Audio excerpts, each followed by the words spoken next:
मराठा समाजाच्या आरक्षणाच्या संदर्भात आणि मनोज जरांगे पाटील यांचं उपोषण आणि इतर जे काही आंदोलनं सुरू आहे या पार्श्वभूमीवर अतिशय महत्त्वाची अशी उपसमितीची बैठक मी देखील आज अटेंड केलेली आहे आणि या बैठकीमध्ये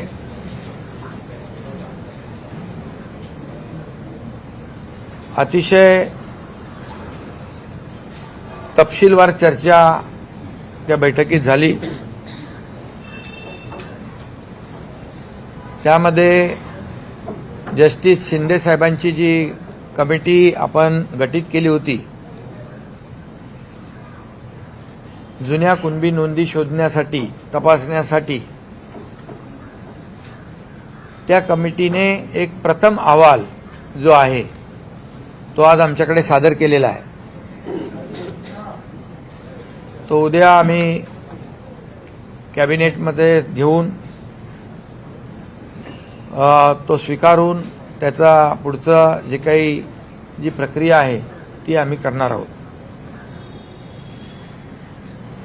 जस्टिस शिंदे कमिटीमध्ये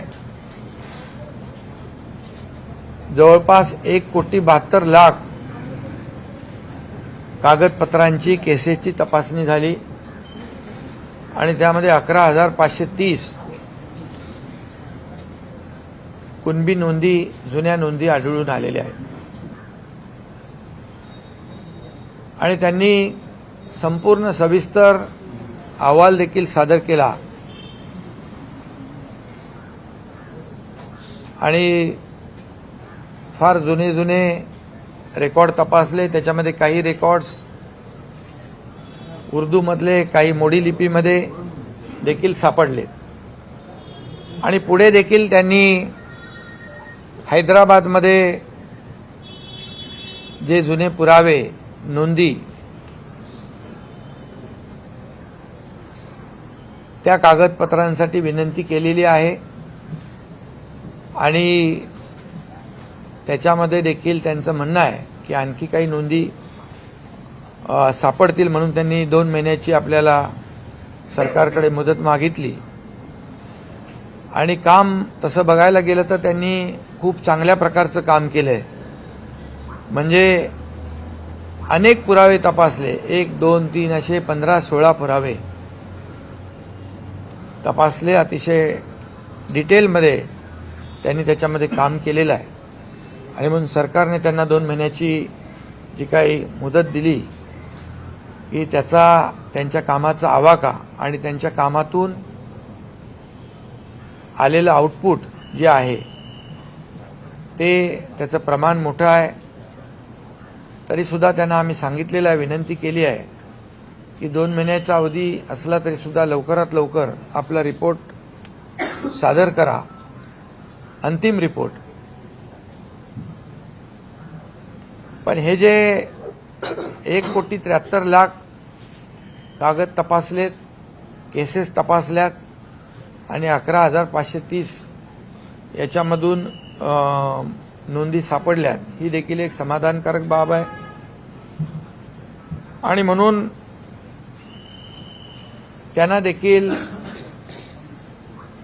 कुणबी प्रमाणपत्र जे आहेत त्यांच्या नोंदी सापडल्यात त्या कागदपत्रांची तपासणी करून पुढची कार्यवाही देखील सुरू होऊन जाईल। दुसरं हा एक भाग झाला जस्टिस शिंदे कमिटीचा आणि दुसरा एक भाग जो आहे जे मराठा आरक्षण, मूळ मराठा आरक्षण जे आहे हे सुप्रीम कोर्टामध्ये जे रद्द झालं त्यावर देखील सरकार काम करतंय आणि क्युरेटिव्ह पिटिशनमध्ये सुप्रीम कोर्टाने ड्यू प्रोसेसमध्ये मॅटर लिस्टिंग करून आम्ही ऐकू अशा प्रकारचं एक विंडो सुदैवाने ओपन झालेला आहे आणि त्यावर देखील काम सरकारचं युद्ध पातळीवर सुरू आहे। आज मागासवर्ग आयोगाचे अध्यक्ष निरगुडे साहेब होते, त्यांची कमिटी त्याच्यावर काम करते। त्यांना जी काही लागणारी मदत जी आहे ही पूर्णपणे सरकार उपलब्ध करून देईल आणि रिजन वाईज त्यामध्ये ज्या तज्ज्ञ संस्था आहेत, या तज्ज्ञ संस्था त्यामधून त्यांना मदत करतील। पूर्ण मॅनपॉवर, जे काय आवश्यक असेल स्टाफ आणि ज्या संस्था विश्वसनीय संस्था आहेत, ज्यांनी यापूर्वी देखील काम केलेलं आहे, अशा संस्थांच्या माध्यमातून युद्ध पातळीवर ते इम्पिरिकल डेटा जो आहे तो त्याचं एक्सरसाइज आणि गोळा करण्याचं काम होईल आणि मराठा समाज मागास कसा आहे हे सिद्ध करण्यासाठी या क्युरेटिव्ह पिटिशनच्या माध्यमातून आपल्याला ते उपयुक्त ठरेल। कारण त्याच्यामध्ये ऑर्डर करताना सुप्रीम कोर्टाने मागे आपलं आरक्षण रद्द करताना ज्या काही त्रुटी काढलेल्या आहेत, त्या त्रुटी दूर करण्यासाठी देखील आज आम्ही जस्टिस निवृत्त न्यायाधीश गायकवाड साहेब, निवृत्त न्यायाधीश भोसले साहेब आणि जस्टिस शिंदे साहेब याची एक ॲडवायझरी बोर्ड म्हणून ती एक आम्ही स्थापन केलं आहे। कारण गायकवाड साहेबांचा पहिला रिपोर्ट त्यांचा होता, दुसरा रिपोर्ट भोसले साहेबांचा होता आणि जस्टिस शिंदे तर आता त्याच्यावर काम करत आहेत। त्यामुळे तो एक आम्ही निर्णय आज घेतलेला आहे। ही कमिटी जी आहे महत्त्वाची 3 जस्टिस निवृत्त न्यायमूर्तींची, ही सरकारला क्युरेटिव्ह पिटिशन आणि टिकणारं मराठा आरक्षण हे देण्यासंदर्भामध्ये मार्गदर्शन करेल आणि मागासवर्ग आयोगाला देखील मदत करेल, अशा प्रकारचा निर्णय झाला। एक टास्क फोर्स जो आहे तो देखील सिनियर काउन्सिलचा आपण गठीत केलेला आहे आणि त्यांची देखील बैठक जी मागच्या वेळेस मराठा आरक्षण जे देवेंद्र फडणवीस साहेब मुख्यमंत्री असताना दिलं, त्या कमिटीमध्ये दादा आम्ही सगळेच होतो आणि त्यात देखील जे काही तज्ज्ञ आहेत त्या तज्ज्ञांनी मराठा आरक्षण मिळवून देण्यासाठी, हायकोर्टमध्ये टिकवण्यासाठी जे काही काम केलं, त्यांची देखील बैठक टास्क फोर्सचे जे आपले वकील आहेत किंवा आपली जी बाजू सुप्रीम कोर्टामध्ये मांडणारा त्यांची देखील बैठक तातडीने घेण्याचा निर्णय आम्ही घेतलेला आहे। आणि एकंदरीत हा डाटा गोळा करण्यासाठी रिजन वाईज म्हणजे टाटा इन्स्टिट्यूट असेल, गोखले इन्स्टिट्यूट आहे, असे अनेक जे काही नामवंत आहेत, विश्वसनीय संस्था आहेत, त्यांची मदत आम्ही या ठिकाणी घेणार आहोत। आणि ज्यांना या बाबतीमध्ये, ज्यांनी मगाशी मी म्हटलं की मागच्या वेळेस जे आरक्षण दिलं आणि हायकोर्टामध्ये त्याला चॅलेंज झालं, पण हायकोर्टामध्ये देखील ते टिकवलं आणि त्यामध्ये ज्यांनी सहभाग घेतला, योगदान दिलं, त्यांची देखील मदत आम्ही घेतोय।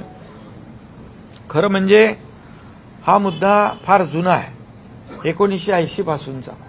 असा असला तरी सुद्धा या मुद्द्याला, मराठा आरक्षणाला खऱ्या अर्थाने चालना दिली ती देवेंद्र फडणवीस साहेब मुख्यमंत्री होते त्यावेळेस दिली आणि त्यावेळेस मराठा समाजाला आरक्षण आपण सरकारने दिलं।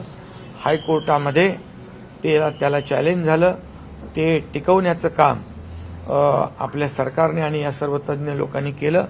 सुप्रीम कोर्टामध्ये अपील झाल्यानंतर दुर्दैवाने ते आरक्षण रद्द झालं। दुर्दैवानेच म्हणेन मी, कारण ह्याच्यामध्ये त्यावेळेस सुप्रीम कोर्टाने काही त्रुटी आणि ऑब्झर्वेशन नोंदवले, त्यामध्ये त्याला आपण कोर्टाला त्यावेळेस कन्व्हिन्स त्यावेळेचे जे कोणी असतील ते करू शकले नाहीत। दुर्दैवाने मी म्हणेन, आज मी त्याच्यामध्ये राजकारणामध्ये जाऊ इच्छित नाही, परंतु काही गोष्टी ज्या आहेत, काही कागदपत्र त्याला सादर करण्यासाठी देखील अनेक वेळा सुप्रीम कोर्टाच्या तारखा मागितल्या गेल्या. अनेक वेळा काही असंही घडलं की मराठीतलं इंग्लिशमध्ये ट्रान्सलेट करणं हे देखील त्यालाही विलंब झाला, किंबहुना त्याच्यामध्ये देखील त्रुटी राहिल्या. या सगळ्या कारणांमुळे जे सुप्रीम कोर्टाने रद्द केलेलं आरक्षण जे आहे हे आरक्षण आताच्या क्युरेटिव्ह पिटिशनमध्ये त्याच्या त्रुटी दूर करण्याचं काम आणि मराठा समाज मागास कसा आहे हे सिद्ध करण्याचं काम वार फुटिंगवर, युद्ध पातळीवर आमचं सरकार करेल. आणि टिकणारं, कायद्याच्या चौकटीत बसणारं आरक्षण जे आहे हे देण्यासाठी सरकार कटिबद्ध आहे. सरकारने जबाबदारी घेतलेली आहे. सरकारची जबाबदारी मी जाहीरपणे व्यक्त केलेली आहे. आणि त्यामुळे आणि त्याचबरोबर उद्या मनोज जरांगे पाटील यांचे काही प्रतिनिधी देखील अशी चर्चा आपली उपसमिती आणि आपले अधिकारी देखील करतील. तशा प्रकारची त्यांना देखील विनंती आमचे डिव्हिजनल कमिशनर, कलेक्टर करतील. माझी एवढीच विनंती आहे की 58 मोर्चे गेल्या वेळच्या आरक्षणाच्या वेळे या राज्यामध्ये निघाले.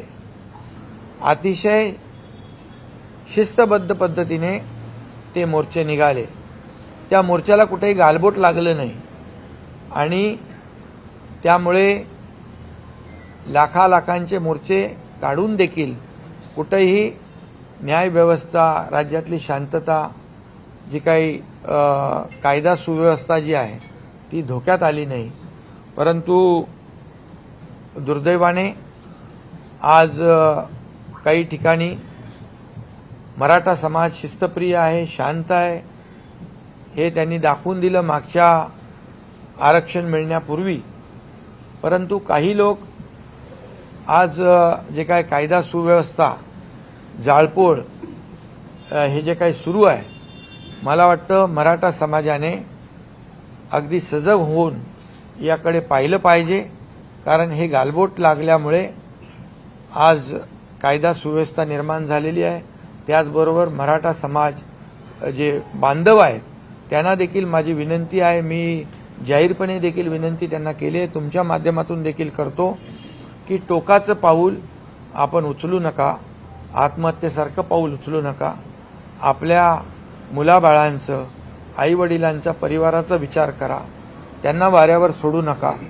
अशा प्रकारची मी त्यांना भावनिक आवाहन देखील या ठिकाणी करू इच्छितो.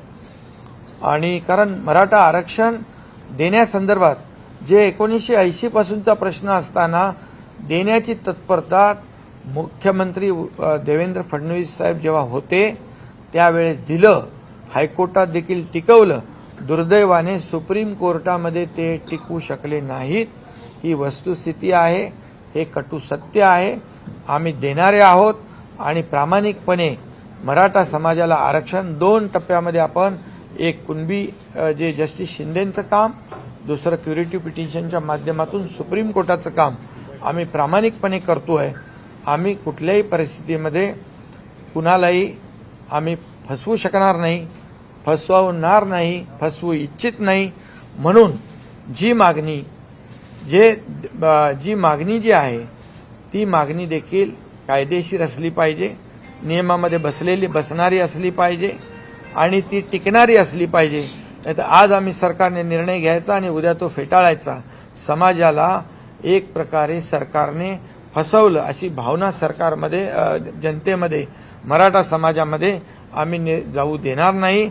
आम्ही जे बोलतोय, जे होण्यासारखं आहे तेच आम्ही बोलतोय. आणि नक्की आपल्याला मी सांगतो, आपल्या माध्यमातून मराठा समाजाला टिकणारं, कायदेशीर टिकणारं, कायद्याच्या चौकटीत टिकणारं, इतर कुठल्याही समाजावर अन्याय न करता हे आरक्षण आम्ही देणार आहोत. त्यासाठी सगळ्या प्रक्रिया ज्या आहेत त्याच्यावर सुरू आहे. आणि म्हणून मनोज जरांगे पाटील यांना देखील माझं आव्हान आहे, विनंती आहे की आपण थोडा वेळ यामध्ये सरकारला दिला पाहिजे. सरकारचं काम जे तुम्ही कुणबी दाखल्याचं जी मागणी केली, जस्टिस शिंदे अतिशय चांगल्या प्रकारचं काम करतात. त्यांनी त्याच्यातून आउटकम आपल्याला दाखवलेला आहे. त्यामुळे त्यांनी देखील मनोज जरांगे पाटील यांनी स्वतःची काळजी घेतली पाहिजे. त्यांच्याही काळजीची आम्हाला तब्येतीची चिंता आहे. त्यांनी वैद्यकीय उपचार घेतले पाहिजे, पाणी घेतलं पाहिजे, त्यांनी हॉस्पिटलची जी काही ट्रीटमेंट आहे ती घेतली पाहिजे. कारण शेवटी कुठेही आम्हाला सरकारला देखील त्यांची चिंता आहे, त्यांच्या तब्येतीची चिंता आहे.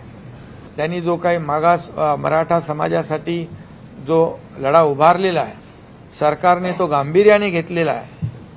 सरकार पूर्णपणे या मराठा समाजाच्या आरक्षणाच्या बाबतीमध्ये अतिशय गंभीर आहे.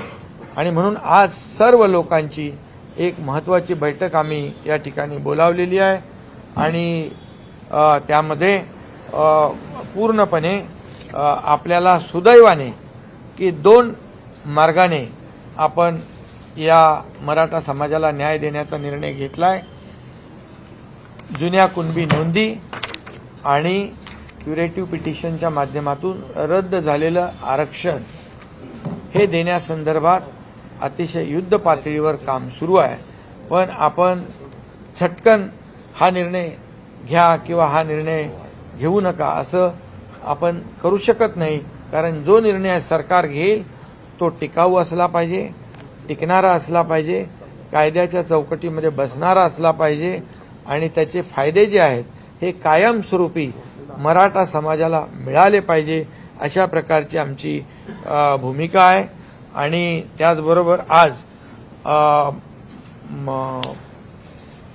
बैठकीमध्ये असाही निर्णय आपण घेतला की हा जो काही अहवाल जस्टिस शिंदे साहेबांचा आहे हा उद्या आपण कॅबिनेटमध्ये स्वीकारल्यानंतर आपले महसूल मंत्री, संबंधित तहसीलदार असतील, जिल्हाधिकारी असतील यांच्याबरोबर व्हीसीवरून बोलून हे जे काही ज्यांच्या जुन्या नोंदी आहेत त्या जुन्या नोंदी त्या ज्यांच्या सापडलेल्या आहेत त्या तात्काळ त्याची कागदपत्र तपासून त्यांना जे दाखले देण्याची प्रक्रिया देखील जी आहे ही सुरू करण्याचा देखील आपण निर्णय घेतलेला आहे.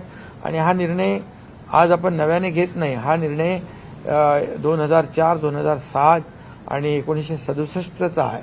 त्यामुळे मला वाटतं या सगळ्या दोन्ही बाजूतून आपण पुढे जातोय. आणि म्हणून आज या आंदोलनाला कुठेही गालबोट लागता कामा नये याची काळजी देखील मराठा समाजाने घेतली पाहिजे की या मराठा समाजाच्या आडून कुणी अशा प्रकारचं ज्या घटना होत आहेत त्या घडवू इच्छित आहे का याचा देखील मराठा समाजाने विचार केला पाहिजे. आणि राज्यातील जनतेला देखील मी शांततेचं आवाहन करतो. कारण राज्यामध्ये कायदा सुव्यवस्था, शांतता अबाधित राखणं सरकारची जबाबदारी जशी आहे तशी नागरिकांची आहे आणि आपल्या सर्वांची आहे. त्यामुळे या सगळ्या आंदोलनाला मराठा समाजाच्या कुठेही गालबोट लागू नये याची काळजी मला वाटतं मराठा समाजाने, मराठा क्रांती मोर्चाने आणि मनोज जरांगे पाटील यांनी देखील घेतली पाहिजे. सरकार तर घेतेच आहे. आणि म्हणून सगळ्यांना मी शांततेचं देखील आवाहन करतो, विनंती करतो पुन्हा एकदा की मनोज जरांगे पाटील यांनी जे काही उपचार असतील, पाणी असेल, जेवण असेल हे घ्यावं आणि सरकारला थोडा अवधी निश्चितपणे दिला पाहिजे. कारण जो अवधी आपण वाढवून दिलेला आहे त्याच्यातून आपल्याला मोठ्या प्रमाणावर जुन्या नोंदी निष्पन्न होत आहेत. आणि म्हणून आणि त्याचबरोबर क्युरेटिव्ह पिटिशनचं देखील मी आपल्याला वस्तुस्थिती सांगितलेली आहे. सुदैवाने ती विंडो देखील आपल्यासमोर ओपन झालेली आहे आणि त्यासाठी आपण जे जे काही करायचं ते करणार आहोत.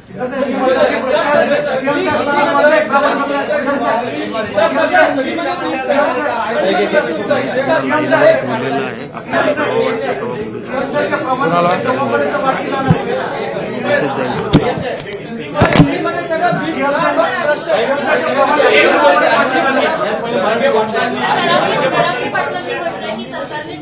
आमच्याकडे यावं, मुख्यमंत्र्यांनी चर्चेसाठी यावं असं त्यांनी आवाहन केलं। नहीं, यामध्ये एक मी हिंदी में जरा बोल दो। आज की बैठक बहुत ही महत्वपूर्ण रही है।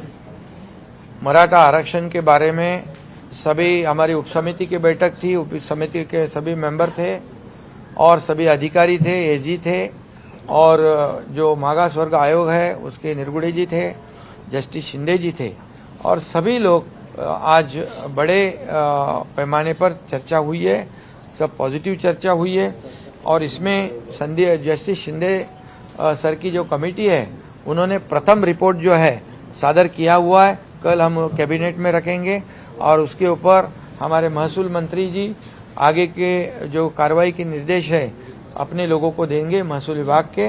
ये एक निर्णय हुआ है और इसमें दूसरा एक निर्णय ऐसा हुआ है जो जस्टिस है भोसले साहब और गायकवाड़ और शिंदे जस्टिस शिंदे इनकी एक कमेटी गठित की गई है एडवाइजरी कमेटी के रूप से। वो सरकार को भी गाइड करेगी और मागास वर्गीय आयोग को भी मदद करेगी। ऐसा एक भी निर्णय हुआ है। एक सीनियर एडवोकेट का जो है सीनियर काउंसिल का एक टास्क फोर्स जो गठित किया है उसे ये जो कमेटी के लोग हैं ये मदद करेंगे। उनके साथ एक जल्दी बैठक होगी और जिन्होंने जब देवेंद्र फडणवीस जी मुख्यमंत्री थे तब जो आरक्षण दिया था और वो जब चैलेंज हुआ हाईकोर्ट में तब कई इस मराठा आरक्षण में जिन्होंने काम किया जो तज्ञ लोग हैं, जो अनुभवी लोग हैं, उनके साथ भी बैठक वहां पर करने का फैसला किया है ताकि वो भी अपनी कुछ सुझाव दे सकते हैं। और इसके बाद जो जस्टिस शिंदे कमेटी का अभी मैंने कहा कि अहवाल सबमिट कर रहे हैं और उनको जो मोहलत उन्होंने मांगी थी 2 महीने की, क्योंकि उनसे उनकी कमेटी बहुत ही डीपली काम कर रही है और जो एविडेंस है जो पुराने वो ढूंढ रही है और इसलिए उन्होंने 2 महीने का समय मांगा। इसमें उनका कहना है कि और कुछ जो पुराने दस्तावेज है, पुराने जो पुरावे हैं वो मिलेंगे तो और ज़्यादा मराठा समाज को न्याय मिल सकता है। इसलिए उनको कहा कि 2 महीने दिए हैं लेकिन जल्द से जल्द अपना अंतिम अहवाल भी वो सादर करे, ऐसी विनती उनसे हमने की है। ये एक तरफा हुआ है। उन्होंने 1,70,00,000 लोगों के कागजात देखे हैं, उसमें से 11,530 पुरानी जो नोंद है, पुराने जो उनके एविडेंस है वो मिले हैं उसमें, जिससे मराठा समाज को निश्चित रूप से फायदा हो जाएगा। और दूसरी तरफ जो सुप्रीम कोर्ट में ये जो मराठा आरक्षण जो मुख्यमंत्री देवेंद्र फडणवीस जी के जमाने में हम लोग साथ में ही थे, सब चंद्रकांत पाटिल जी है, हम लोग सब थे, और वो जो हाईकोर्ट में जब चैलेंज हुआ तो हाईकोर्ट में उसको प्रोटेक्ट किया, हाईकोर्ट ने कंफर्म किया और दुर्भाग्यवश सुप्रीम कोर्ट में वो रिजेक्ट हुआ। अभी वहां पर जो हुआ है, जो त्रुटियां है, जो खामियां सुप्रीम कोर्ट ने निकाली है उसके ऊपर काम कर रहे हैं और जो मराठा समाज बैकवर्ड कैसे है ये जो एम्पिरिकल डेटा जो है वो कलेक्ट करने का काम शुरू है। जो बैकवर्ड कमीशन है, निरगुड़े जी है, उसकी कमेटी काम करेगी। और दूसरी बात जो ये जो कमेटी हमने गठित की है, justice Bhosale, justice Gaikwad, justice Shinde, ये कमेटी जो है सरकार को भी मार्गदर्शन करेगी मराठा आरक्षण के मुद्दे पर और इनको भी जो बैकवर्ड कमीशन है उनको भी मदद करेगी। ऐसा ये तय हुआ है।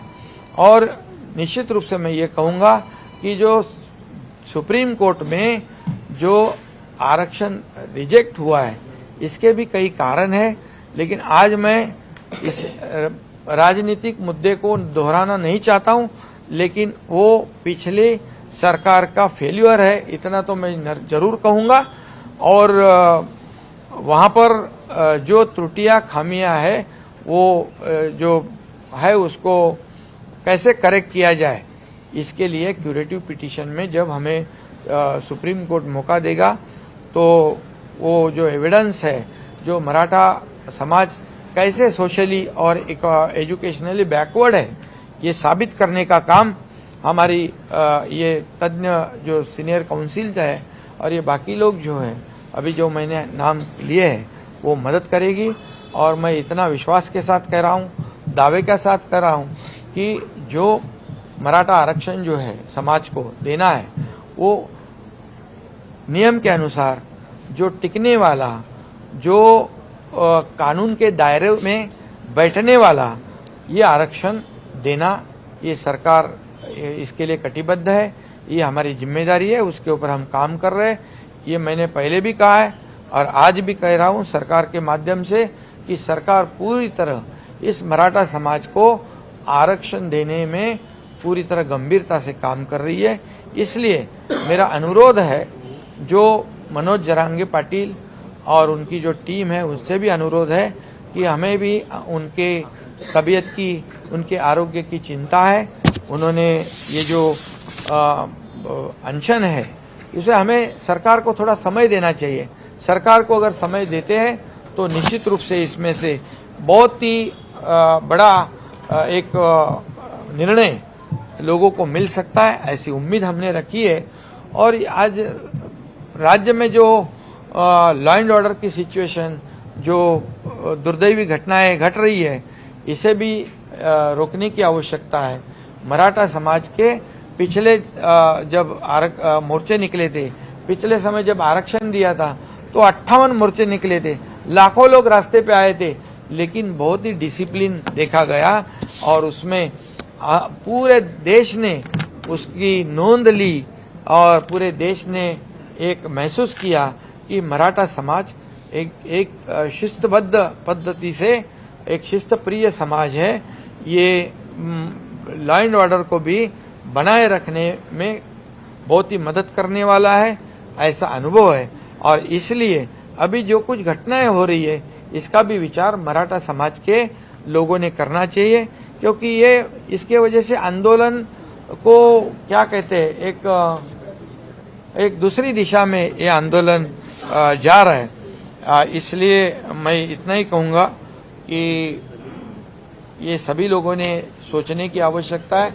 सरकार अगर कुछ निगेटिव होती तो ऐसा करना हम समझ सकते थे, उचित था, लेकिन सरकार पूरी तरह से गंभीरता से इसमें काम कर रही है। और हम लोग किसी को भी इस मामले में, मराठी में मैं कहूँगा की कोणाची फसवणूक, कुठल्याही समाजाची फसवणूक आम्ही करणार नाही।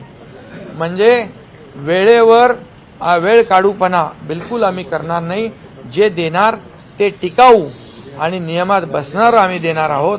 त्यामुळे मराठा समाजाने देखील त्यावर विश्वास ठेवला पाहिजे, टोकाचं पाऊल उचलू नये, अशा प्रकारची भूमिका जे आज चालू आहे। आज मराठा समाजातले नेते मराठा समाजाला आंदोलन देण्यासाठी प्रयत्न करतायत, परंतु त्यांनाच गावबंदी सारखे याला सामोरं जावं लागतंय आणि अशा प्रकारचं हे राज्याच्या हिताचं नाही। समाजामध्ये तेढ निर्माण होईल अशा प्रकारचा काही लोक प्रयत्न करतायत, याची देखील दखल मराठा समाजाने आणि मराठा नेत्यांनी या संघर्षातल्या घेतली पाहिजे आणि सरकारला वेळ दिला पाहिजे, एवढीच माझी विनंती आहे, एवढंच माझं सगळ्यांना आव्हान आहे।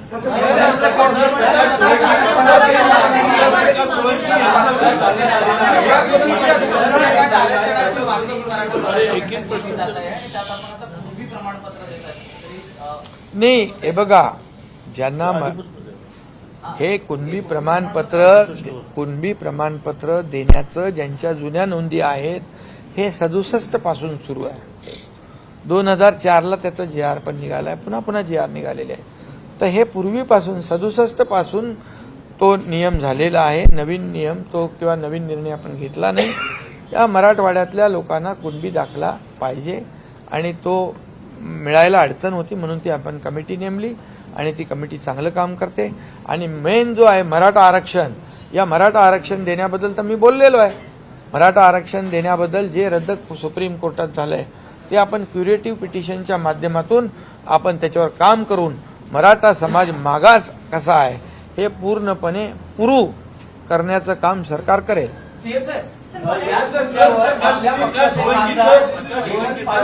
मराठा आरक्षणाच्या मुद्द्यावर आपल्या पक्षाचे खासदार हेमंत पाटील यांनी राजीनामा दिलेला आहे। हे बघा, हेमंत पाटील यांच्याशी माझं बोलणं झालेलं आहे. मराठा समाज जेव्हा एखाद्याच्या समोर येतो, भावनिक होतो आणि त्या भावनेपोटी त्यांनी केला असेल. पण याच्यामध्ये एकच सांगतो तुम्हाला, आमच्या सगळ्यांचं काय, हेमंत पाटील काय किंवा इथं बसलेले सर्व काय, आमचा उद्देश एवढाच आहे की मराठा समाजाला लवकरात लवकर टिकणारं आरक्षण मिळालं पाहिजे.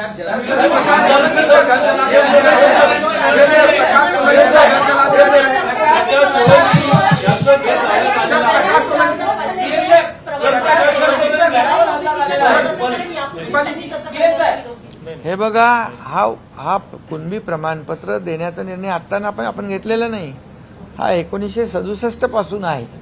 त्या मिळण्यामध्ये ज्या अडचणी होत्या त्या दूर करण्यासाठी जस्टिस शिंदे कमिटी आपण नेमली आणि त्याचाच कार्यभार सुरू आहे.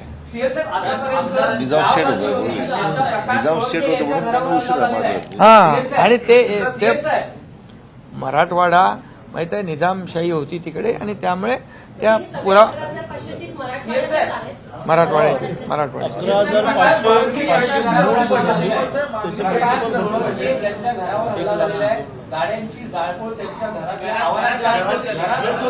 नाही. म्हणून मी एवढंच सांगतो की हे आंदोलन भरकटत चाललेलं आहे, दुसऱ्या दिशेला चाललेलं आहे. याचा विचार मनोज जरांगे पाटील, त्यांची टीम आणि सकल मराठा समाजाने घेणं गरजेचं आहे.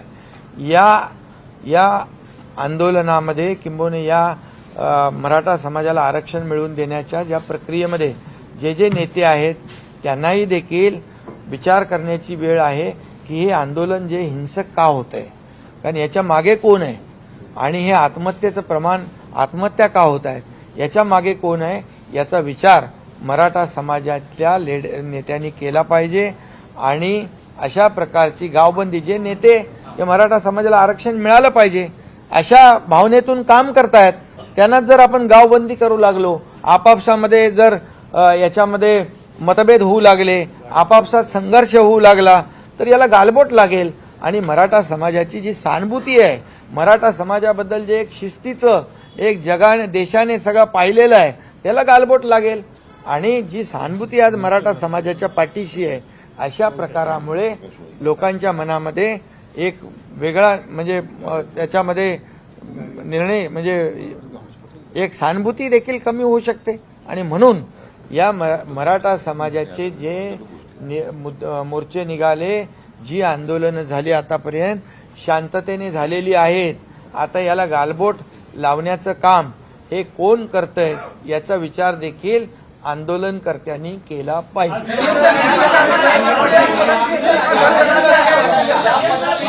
आणि तुम्हाला पण एक मिनिट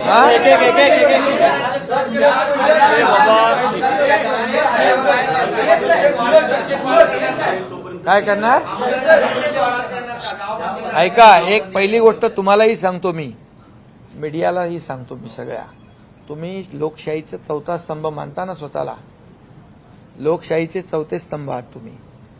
आणि माझी तुम्हालाही विनंती आहे, तुम्ही देखील एक समाजाचा भाग आहात, तुमच्या माध्यमातून देखील आम्ही जे आज निर्णय घेतले, आज जे निर्णय घेणार आहोत, किंबहुना जे निर्णय घेतले, आज मराठा समाजाला आम्ही काय काय देतोय ते जाहिरातीच्या माध्यमातून उपसमितीने केलं होतं. काय किती आपण त्यांना मराठा समाजाला आरक्षण मिळेपर्यंत जे आपण दिलेलं आहे, तुम्हाला मी सांगतो, आम्ही देण्याची भूमिका आमची प्रामाणिक आहे.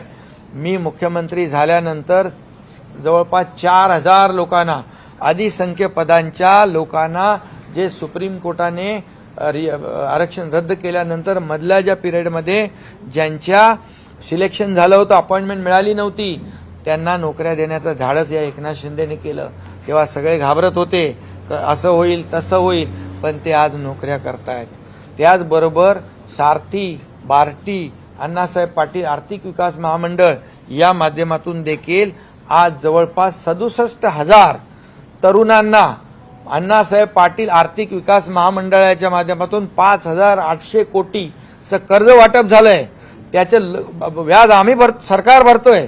आणि त्याच्यामध्ये देखील आम्ही आज ठरवलं की बँकेचं लोन सुटसुटीतपणे मिळालं पाहिजे, सुलभतेने मिळालं पाहिजे आणि त्याला जो मराठा तरुण आहे त्याला उद्योग करण्यासाठी योग्य मार्गदर्शन मिळालं पाहिजे अशा तज्ज्ञ लोकांची देखील त्या कमिटीमध्ये आम्ही नियुक्ती करतोय.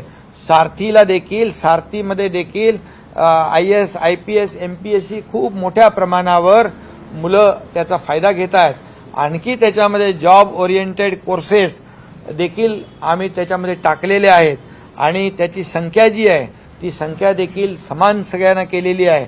आणि त्याचबरोबर आम्ही हॉस्टेलचं भाडं देखील आपण वाढवलं ना, 6,000 पर मंथ, 6,000 पर मंथ, 10 महिन्याचे 60,000. 10 महिन्याचे 60,000 तेही वाढ केले. म्हणजे ज्या माध्यमातून मराठा समाजाला इतर समाजाला ओबीसीला ज्या सवलती मिळत आहेत त्या सवलती मिळाल्या पाहिजे यावर देखील कटाक्षाने आमचं सरकार काम करतंय. त्याच्यामध्ये कुठेही निधी कमी पडणार नाही आणि त्याच्यात आणखी जे काही अधिकच त्यांनी सजेशन द्यावं आंदोलनकर्त्यांनी त्याचा देखील आम्ही विचार करून त्याचा अंतर्भाव करू.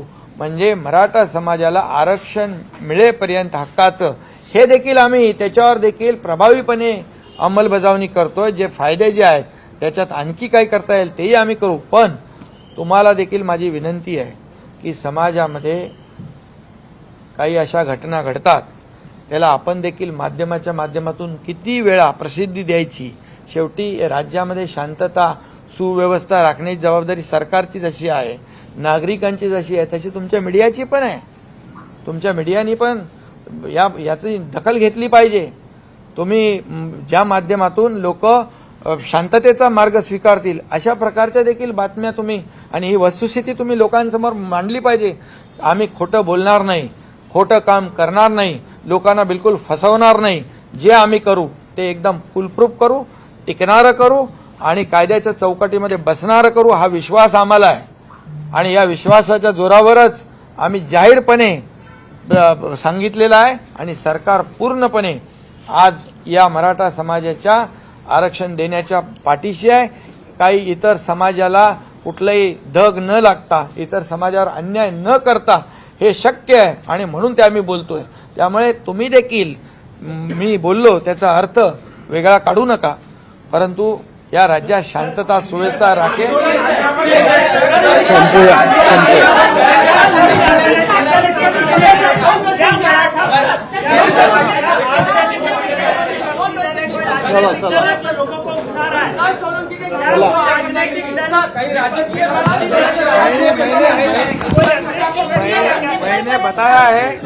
मैंने बताया है मराठा समाज निश्चित रूप से उसकी जांच करेगा.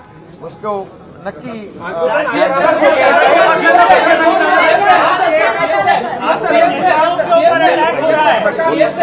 विपक्षी दल की साजिश है.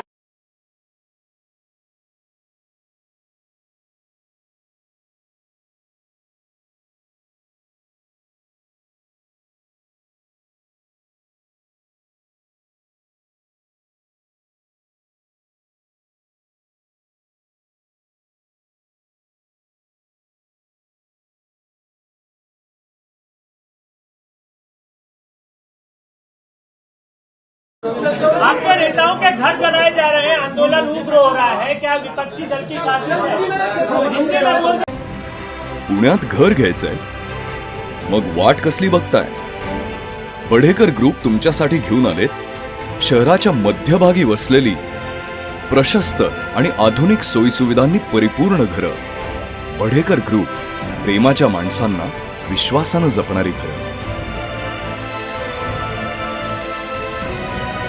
बढेकर ग्रुप, नाते विश्वासाचे. बुकिंगसाठी संपर्क 7810 80 80 80 आणि आमची वेबसाईट www.badhekargroup.in.